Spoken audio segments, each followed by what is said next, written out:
Yeah. Hey, thanks so much for being willing to do this. I know you're pretty busy. Of course, happy to be here. So we have 4 different groups of, so hopefully it doesn't echo real bad. And they have a set of questions that they'll ask you. All right, so are these... I see 2 other people on besides you, Trevor. Right, so there should be 2 more that join us here real quick as well. All right, yep. Seth just came in. 2 Seths. Right. All right, so are these other classrooms, or do you teach students online? No, these are other classrooms in our school. Yep, so far we've gone outside, we've made some shelters, we built some fires, we boiled some water and made some pine leaf tea. This morning it was wet, it'd been raining, so we tried to go out there and find some dry wood by splitting some smaller logs and tried to find some stuff to where we could start some fires this afternoon. That's awesome. This is a class in high school? Yeah, it's a new thing we did this year. It's called J-Term, to where it's a 7 days where it's just a standalone class, and then after those days are up, we'll get back into our regular curriculum. But for just these 7 days, the kids are in one class the whole day. Cool. You're doing survival stuff. Good for you guys. Yeah. All right, we have Bryce, Seth, and Brody here. Is that who you're waiting on? I think that's everybody then. So if you want to just talk a little bit about your background with navigation and how to read a map and use a compass, just a little bit, and then we'll get into... Just a little bit on how to read a map? Right. Yeah. Right, okay. Well, so my name's Ryan Cleckner. Thanks for having me on. I have a background in growing up doing stuff like you guys are doing right now, learning from adults when I was a kid and hunting and camping in northern Arizona and figuring out how to use maps and compasses back then. And then in the military, I was in 1st Ranger Battalion, had plenty of land navigation experience there, lots of training, lots of time playing around with it. Even some of the military schools you go to early on especially are very heavy land navigation based. And then as I got out of the military, I continued to teach sniper students, and I emphasize heavily land navigation because snipers especially are on their own, and they need to get to a certain spot on their own, and they need to communicate well with other people, either where they're at or where they see something or what's going on. So the concepts of intersection and resection, if we have time to get into that, are really important. And then I started teaching at a community college just for fun when I went back to college myself. And I taught a whole bunch of classes like rock climbing and backpacking classes and things like that. And one of the classes I decided to teach was land navigation because I thought enough people wanted it. So I taught a 1-credit college class on land navigation. And we actually had laminated USGS topo maps of Phantom Ranch. It's a section of the Grand Canyon because it had a lot of terrain features for it, because of the Grand Canyon, obviously. And I would teach them a little bit of something every single class, of course. So we'd even be out doing pace counts and things like that. But to get dismissed from class, I would call out a grid coordinate, and they would have to find what was at that grid coordinate, because I'm a big believer in the UTM system. I don't know, have you guys covered that at all, Trevor? We have not. Okay, so into maps real quick. Maps, guys, are just graphical representations of the ground, right? They're essentially a aerial view snapshot of what you're looking at, and it's amazing that we have them. They're the most important tool we could possibly have for getting around. It takes a lot for people to have put them together in the first place and to keep them updated. But some problems with maps are that we have square maps on around the globe. So I'm sorry if I broke anything to you high school students, but the Earth is round. And square things don't fit very well on round things. Right? Imagine covering a bowling ball with postage stamps. They would start to overlap as the more you got to the poles. The squares wouldn't go right. So what you'd end up having is like a trapezoid shape in order for everything to fit properly. Well, we don't want to carry around trapezoid maps. So every view of a map we have is a little untrue. Those grid lines aren't pointing exactly north on the sides of the map. They can't be, or else, again, we'd have a trapezoid shape as we go forward. So that's one of the problems we have. The other problem is it's hard to get every map exactly centered to the north, to the true north, because of the way the layout is. And the third problem is when you have a compass, your compass doesn't point to the North Pole anyway. So our map points to the North Pole, or somewhere close to the North Pole, and your compass points to somewhere else, and depending where you are in the world, the amount of difference between where the compass points or your map points can be significant. Like in Alaska, it can be like 15, 20 degrees or more off, or in Alabama, it can be dead on and lined up. So you got to pay attention to that. And then the whole next thing to worry about is how do you reference any point on a map? You can use latitude and longitude. I really don't like that. I can't think in minutes and seconds and degrees. I don't know if you guys can. I can't look at something and say, oh, that looks like it's about 10 seconds away. But I can look at something and say, oh, that's about 200 meters away. And if I use the UTM system, stands for Universal Transverse Mercator, that the Jeopardy answer for you right there, it breaks the map down essentially into a metric system based on meters. And so you can very easily use grid coordinates. I don't know if you guys ever played the Battleship game, but like grid coordinates on one side versus grid coordinates on the other. You can essentially play Battleship with these numbers, and depending on how many numbers you use, you can get a certain amount of specificity. So if you use the 2-digit numbers on the latitude lines and the 2-digit number on the longitude lines, I can give you a grid coordinate, for example, of 1278, and that would mean anything right of line 12 and anything north of line 78. Well, that's a 1 kilometer square, so that's called a 4-digit grid. And if I told you, hey, come find me, I need help, I'm at 1278, I'd be telling you I'm somewhere within this square kilometer. But if I wanted to get more specific, and I'm halfway between line 2 and line 13, I would say 125, because it's kind of like saying 12.5 if you think about the decimal, because I'm halfway. And if I'm halfway up above line 78, I'd say, hey, come find me, I need help, I'm at 125785. That's now a 6-digit grid, and that gets us down to that little 100-meter square. And an 8-digit grid gets you to a 10-meter square, and a 10-digit grid gets you down to a 1-meter square. So depending on how specific you want to get, we can now talk terms to each other that actually make sense. And just by telling me what these grids are, I can do some simple math on paper and tell you the distance and direction. So there's enough for a primer there. What do you guys have for questions? So Brody, your group, you want to ask your first question? Sure. How do you make a compass? Rub a needle on some wool and put it in a cork and some water. Nice. All right. Is that the answer you're looking for? Yeah, it is. I was just wondering how you would make that in the wild. I wouldn't. You wouldn't? No. So I might not be the right guy for this question. I'm not big on the how to make a spoon and bowl for survival. Okay? I know that's a lot of things to focus on because that's something to do. I'm a big believer that people die out in the woods, out in the wilderness because of exposure first. They don't starve to death. You can go a long time without eating. They die because of hypothermia or because of being exposed to the elements. So I'm a big guy on believing, figure out that I'm lost, figure out a way to get back immediately if I can. And if I can't, get to shelter and get some shelter made. And then after the shelter is made, then I'm going to worry about a clean source of water. And then in a couple of weeks, I'll worry about food.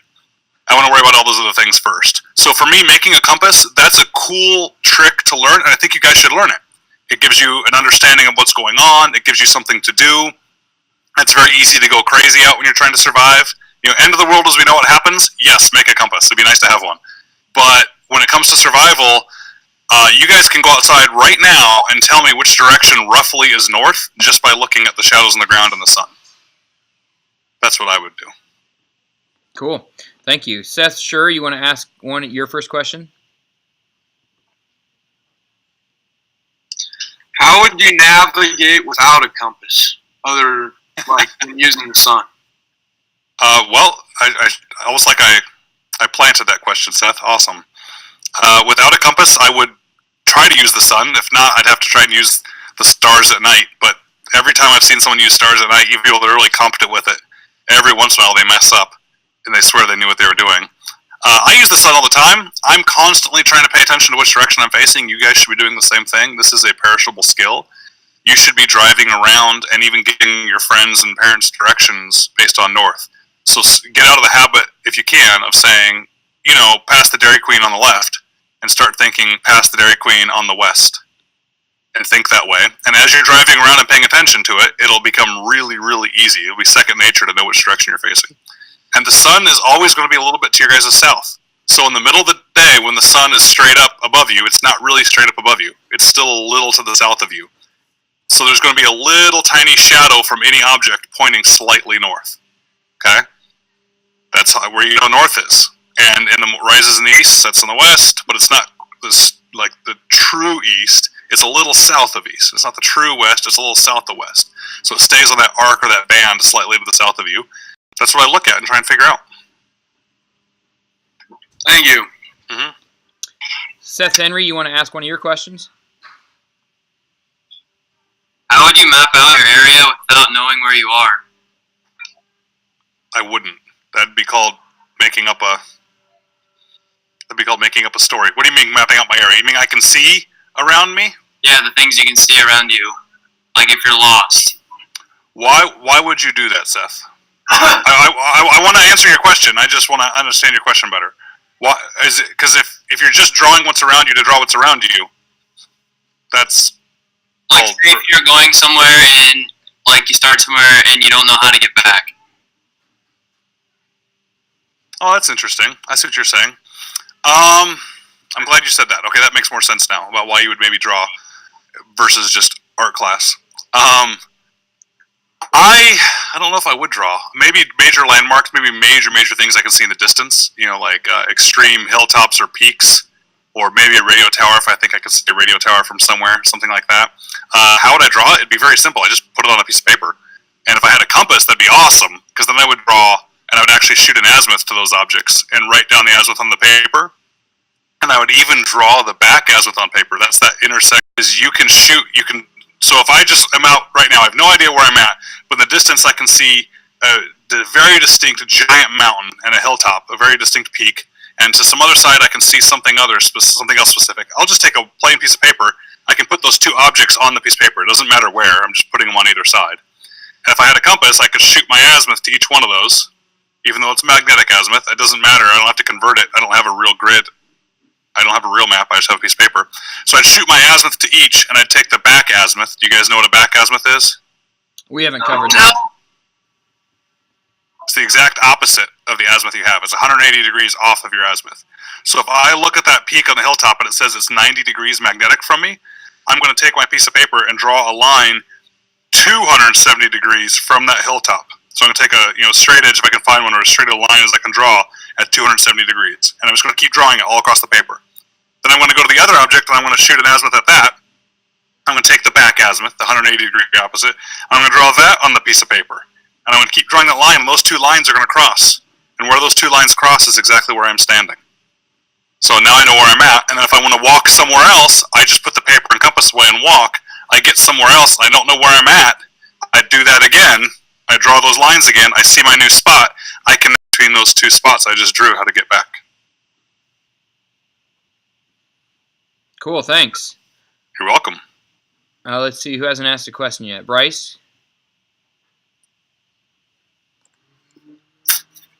If you can't see the sun or stars and you didn't have a compass, how can you tell north to south? Moss. Have you ever seen moss grow on rocks or trees around where you guys are at? I don't know where you guys are at. What state are you guys in? Iowa. You guys have moss on things. Or mold. You ever see, slimy mold getting on, stairways or a back deck of a porch, or, the moss on rocks or trees? You guys have seen that on the wild, haven't you? Yes. What side? Some student answer for me. What side of a tree does the moss grow on? No. There you go.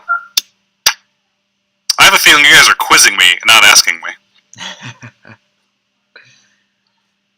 All right, Brody, you want to ask another question? Or Ben? Yeah, sure. How do you navigate using the stars? Like, if you got lost at night, how would you navigate at night? Honestly, I would take a nap and wait till the morning. So you guys can find the North Star from the Big Dipper, right? It looks like it's being poured out of the Big Dipper. Yeah. If you can find the North Star, just use that. Use the North Star. The problem is, this is one of those things where I'm maybe overly practical when it comes to this, and maybe that's why I say I'm the wrong guy for this, is you guys should practice walking in a straight line. That sounds silly, but it's really hard to do. So, Trevor, if you have a chance, are you guys going to do any compass work together, like walking on an azimuth? I plan to, yeah. All right. So one of the things you guys should try, if you can do it as a class or by yourself, get to an open field, like a football field, take your compass out and shoot an azimuth to something at the opposite end of the football field, the field goal post or something like that, and get the azimuth on your compass. All right, I got it. And then put a pillowcase over your head and hold the pillowcase out so you can see the compass below you. And I don't even care if you see your feet in the grass at the ground, but I don't want you seeing out more than 5 feet in front of you.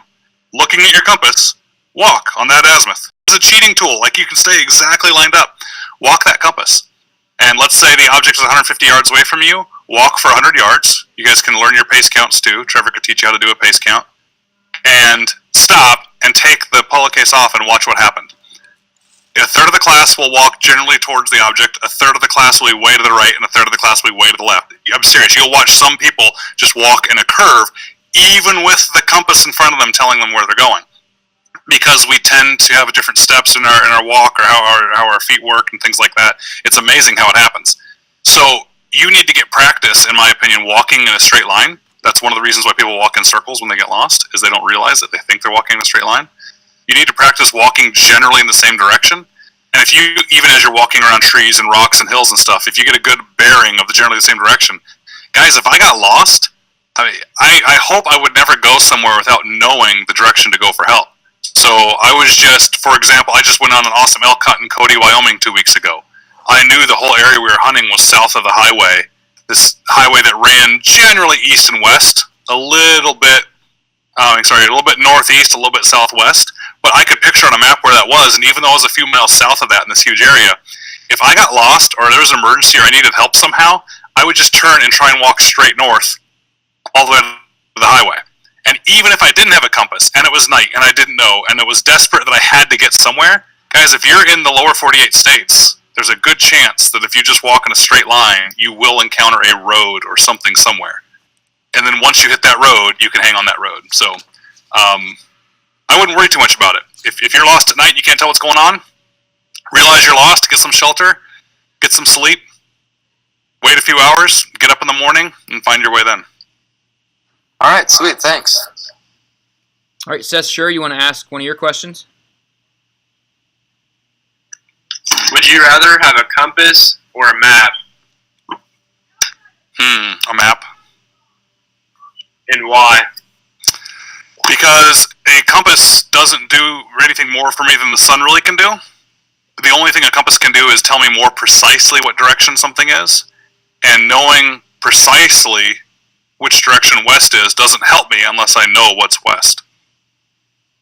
So if I don't have a map and I have no idea what's around me, I don't know why I need to be very precise about that measurement, right?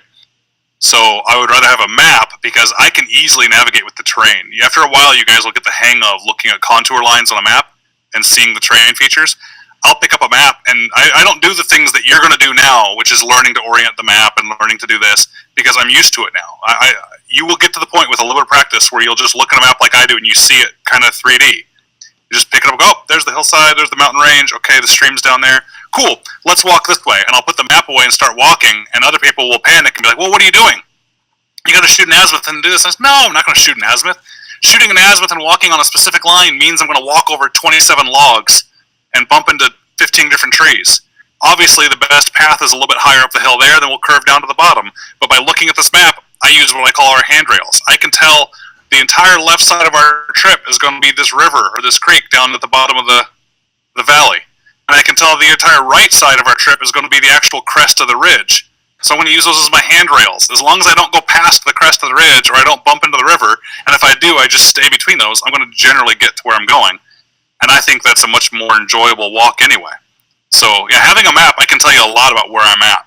Having a compass, don't know. Thank you. Yep. All right, Seth and Lane, you want to ask one of your questions? Have you ever got lost on a mission and had to find your way out? I've definitely been lost before. I've never been lost on a real mission. I think, yeah, on training missions, I've been lost before. And I found out I was lost because I bumped into something I wasn't supposed to, right? So we were out walking around, and we thought the objective was another couple clicks ahead of us, and all of a sudden you look to your side and you see a bunch of trucks or see your buddies sitting there. Yeah, that's easy to do. I got lost as a kid before. I was probably 12 and in the middle of hunting, and just had a peanut butter and jelly sandwich for lunch. I don't know why I'll always remember that. And saw a little hill away from where we were sitting for camp. And I was with my cousin. We said, hey, let's go climb up to that hill real quick. It was maybe 200 yards away, a little knoll of a hill in Arizona. We're going to go look at the top of the hill. We'll then come right back down. So my dad and my uncle were sitting there, and we walked up the hill, and oh, this is cool. All right, let's go back. So we turned around and came right back down. Again, it was like you could probably recognize each other, you know, if you needed to, how far away we were. And we came walking back, and they were nowhere there. So we backtracked a little bit, then a little bit to the side a little bit, and then couldn't find them. And then we kept walking more, and couldn't find them, and ended up about 1 o'clock in the morning, finally finding someone to give us a ride to the local ranger station. And as we were getting in the back of this guy's truck to get to the local ranger station, my uncle pulled up behind us, flashing his lights, and I've been picked on ever since for getting lost.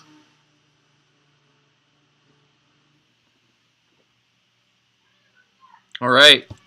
Bryce, do you want to ask one of your questions? What is your first thought in your head when you realize you're lost? That I'm going to have to get picked on by my friends. So getting lost is not a big deal, right? So, matter of fact, I think if you're navigating by land and you're going backpacking, so in my backpacking classes, I would actually take my land navigation students, and on day one, I would take one of the students and go, hey, you're in charge. I hold out a map and say, hey, I want to camp somewhere around this meadow. You think you can get us there?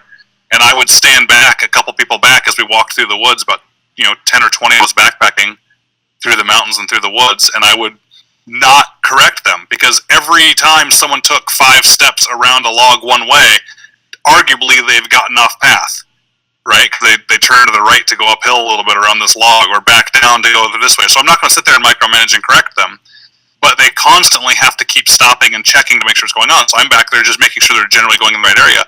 Well, constantly you're quote-unquote getting lost if you stop and say, well, I think we only have about another 500 yards to go, and you pull out your map and go, oh, no, we got 700 more yards to go.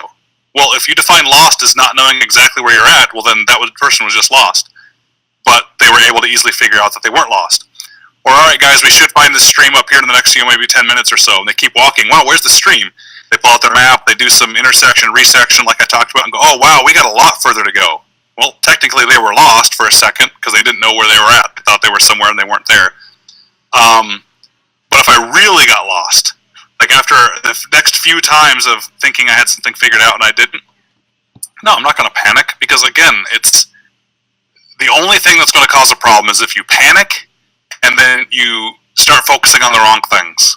If it depends on the situation. If it's mid-afternoon and I have a small backpack with me like I normally do, and I'm out hunting and I have a little bit of water, a little bit of food, I'm not going to freak out, because me being lost up there in Wyoming or in New Mexico about a month and a half ago, that means I'm going to get back to camp later than I expected. That doesn't mean I'm going to have search parties out for me, because I'm not going to freak out like I did when I was 12 and just keep walking out there in circles and trying to find everything.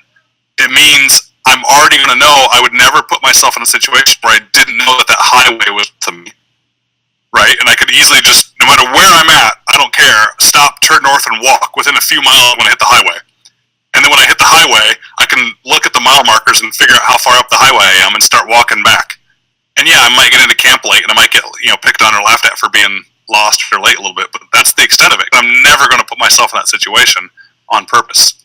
So, not going to panic, probably going to laugh about how the stories are going to be later.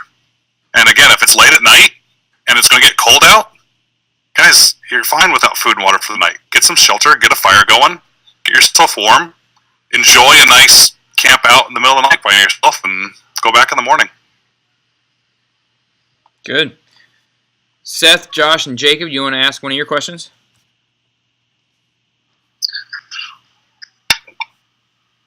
What is the hardest situation you've ever been in? Probably a school that used to be called the Ranger Indoctrination Program. They call it RASP now. I don't even know what it stands for now. That's the 3-week program to try and get into the Ranger battalions. couldn't have been more miserable in my life. Damn. And then studying for the bar was probably next. All right, Seth and Lane, you want to ask one of your questions? How long have you stayed in one place for like a mission where you were hunting someone? And how did you sustain yourself? Probably 3 days, maybe bordering on 4 in one position. Sustaining myself, I was miserable. I mean, being a sniper is the most over-romanticized job in the military. It seems like the coolest, sexiest job ever, but it's really a lot of laying there getting bored and deciding how to go relieve yourself without standing up and walking somewhere. That's about it. So, daydreaming, thinking about getting back home.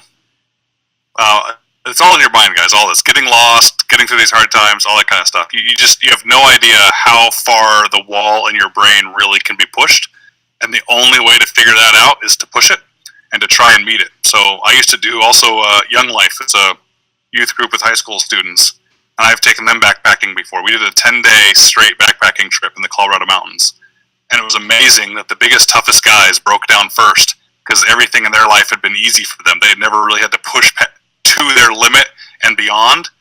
They had always been able just to do things, and a couple of the smaller girls that had been told over and over they were crazy for going on this long backpacking trip were the troopers, even though they had bloody socks from blisters, because their mind was already prepared for being pushed past their limit. So being bored, laying on the ground, getting lost, all that stuff, I think it's good for you. I think thinking that you can't do it, then doing it, and then taking the really important step afterwards and remembering, oh yeah, I thought I couldn't do that, and I did.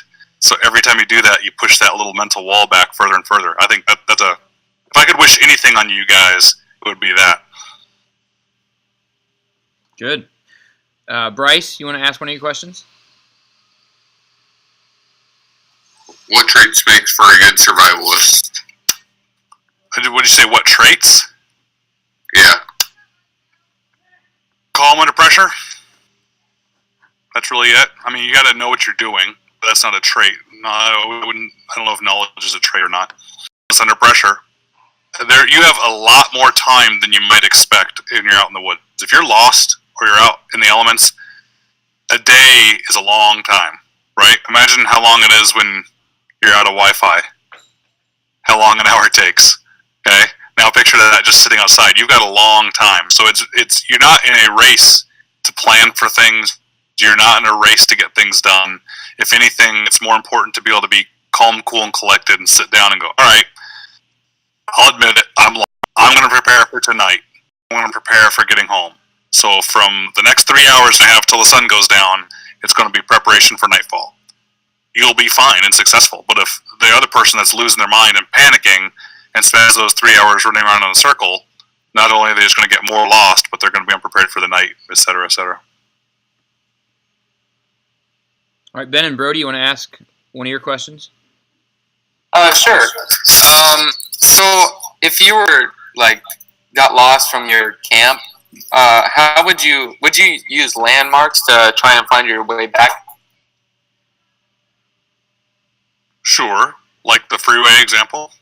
Yeah, that makes sense. Or if I knew there was a big mountain range in the distance, let's say you're hunting in Denver, and you know that the mountains are all to one side of you. You always kind of keep that in mind, that you always know that that's west. So of course I would use that for sure.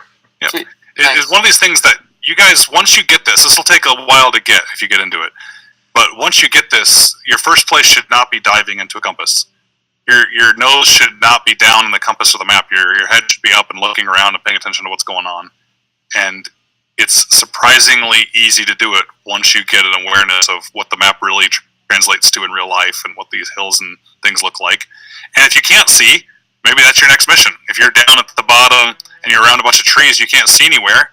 Well, you know what? Maybe step number 1 is get to a high spot so you can see. Then figure out what step number 2 is once you're there. Like climb a tree or something? I'd go up a hill. Yeah. Yeah. I would avoid unnecessary risks, right?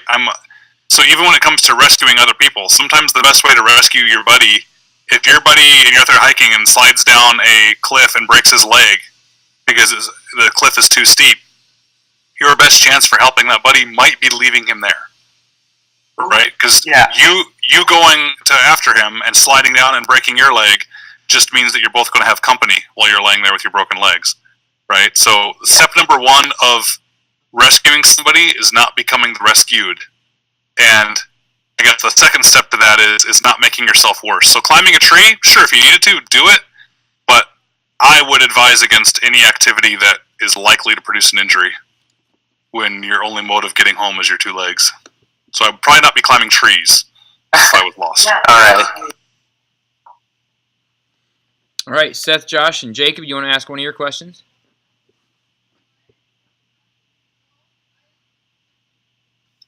What would you say the best way to navigate without roads or a trail would be? Ask it another way, please. What do you mean? Besides just walking? I mean, it depends on where you're going. I would just walk. What do you mean?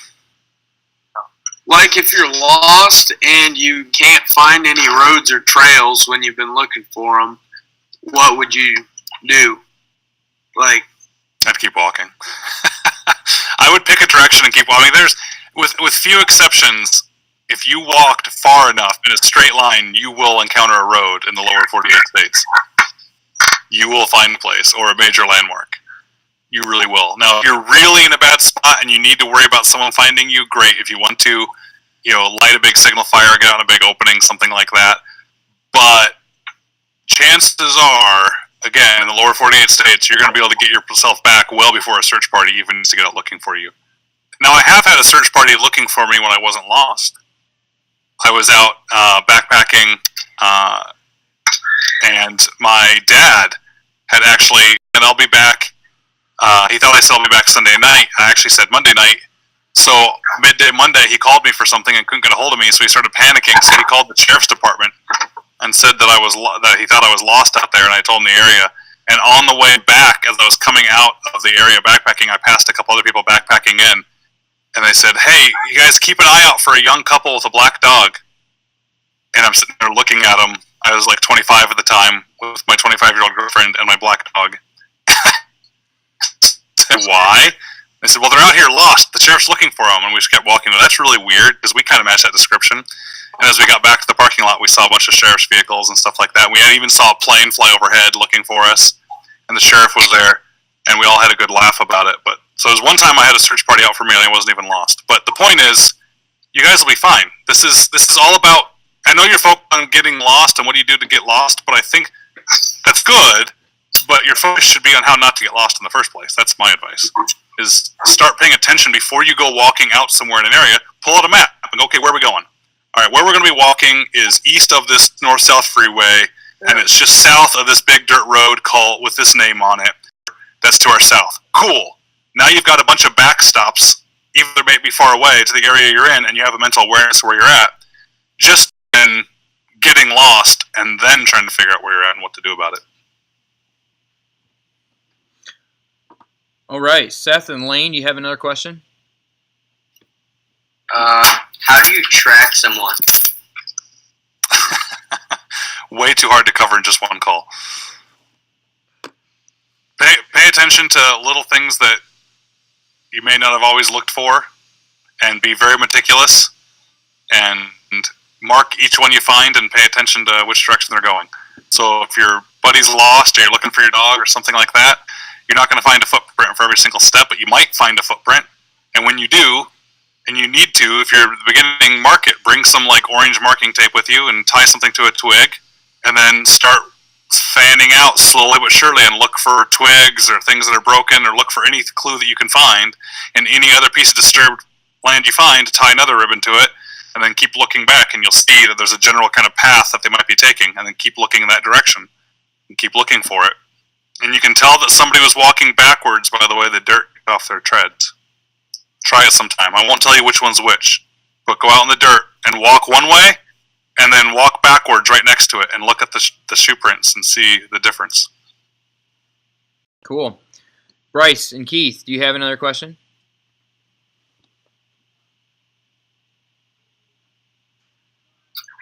how would you exactly keep your composure if you find yourself stranded in the middle of nowhere? I don't know how to answer exactly, other than a really bad answer of I just keep my composure. It's a choice. I struggle knowing how to explain how to keep your composure. I guess practice and confidence out in the field so that you're not a stranger to being out there is probably the best. I'll admit, even now, it's easy to get spooked a little bit. I really would imagine I don't have much to be afraid of in the woods, but even at my age, with how much I've been out in the woods, when you're walking back, and even though you know where you're going and the sun's going down and it starts to get a little bit dark, I think people are lying if every once in a while you don't get a little bit of a spook, like, wait, was that something behind me? Wait, someone watching me? That's kind of weird. And you get that weird feeling. That happens.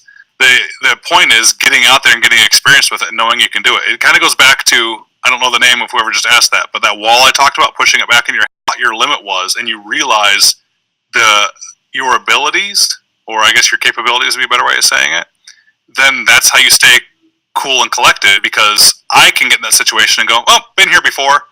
Man, I might be hungry. If it takes me 2 weeks to find my way home, I'm going to be pretty darn hungry. But guys, I'm not going to spend time making snares for rabbits. I'm sorry. I'm going to worry about shelter and water and getting home. Because I'll go 2 weeks without eating if I need to, right? You can do it if you want, but my priorities might be different. So that's why I'm not going to freak out. When it's the 5th day and I don't have food, I've gone that long without food before. So I know that my body can do it. And maybe if I do find something, I'll eat it. But I'm not going to freak out about it, where somebody who's never been in the woods would probably be losing their mind their 5th day without food.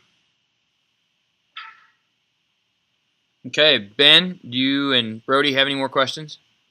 Yeah, we got one more. How long have you spent in the wild at one point? I don't know. You count in the wild by not going back to camp with a tent? By yourself in the wild.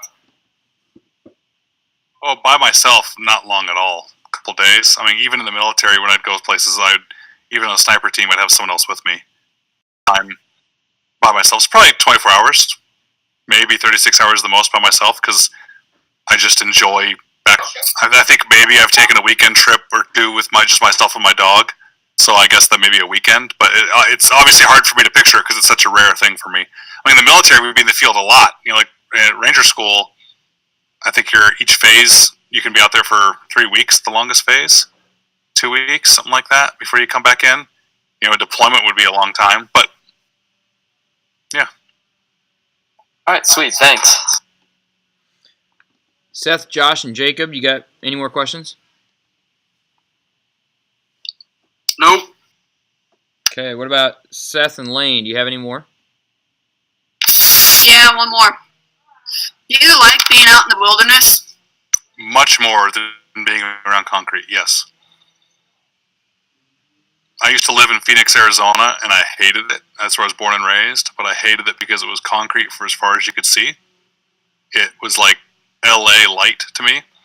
And so every single weekend in Phoenix, I went up to Flagstaff or out somewhere in the woods, because I'm one of those people that recharges when I get to fresh air and greenery in the wilderness, and I get drained when I'm around concrete. So yes, I absolutely love the wilderness. The house I'm in now in Tennessee, I bought for the property, so I'll take my conference calls. This is my office. My office I'm lucky enough to have a building on my property that's my office. I'll take conference calls and I'll walk through my property and just look at squirrels and throw the sticks at the dogs and stuff like that. So I guess I'm kind of a hippie and gun guy combined. I don't know if that makes any sense.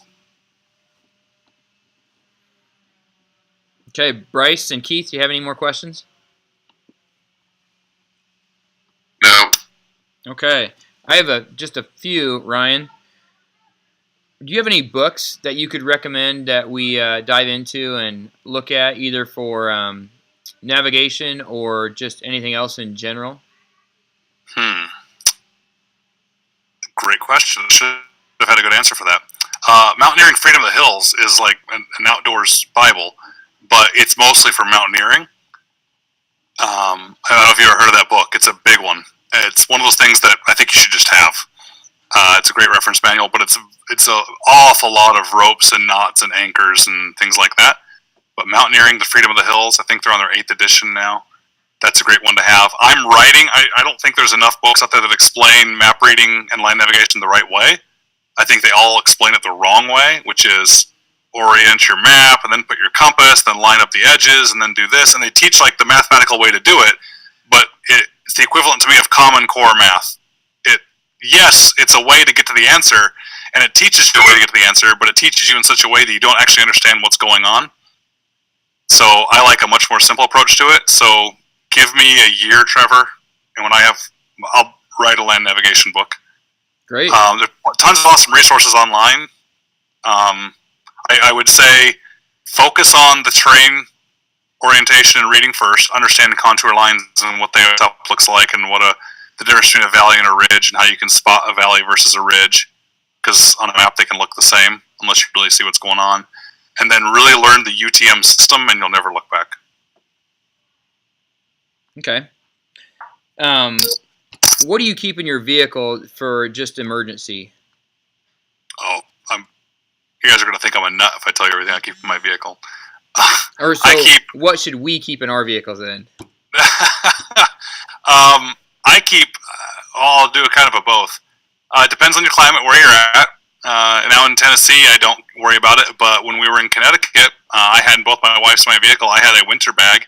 I had a full set of winter clothes, winter shoes, and a sleeping bag, all compressed in a bag in the trunk of my wife's car, because if you get into a blizzard and she gets stuck out there in her car, again, I don't want her panicking. You can be stuck in Connecticut or anywhere in a bad enough traffic jam, or something horrible happens on a road or a bridge falls out. She might be out there for 24 hours in her car, right? And the gas isn't going to last that long to heat. So she would love to have a sleeping bag right there in the car. She'd just chill out, wouldn't be stressed, and I wouldn't be stressed that she was going to survive where other people might die.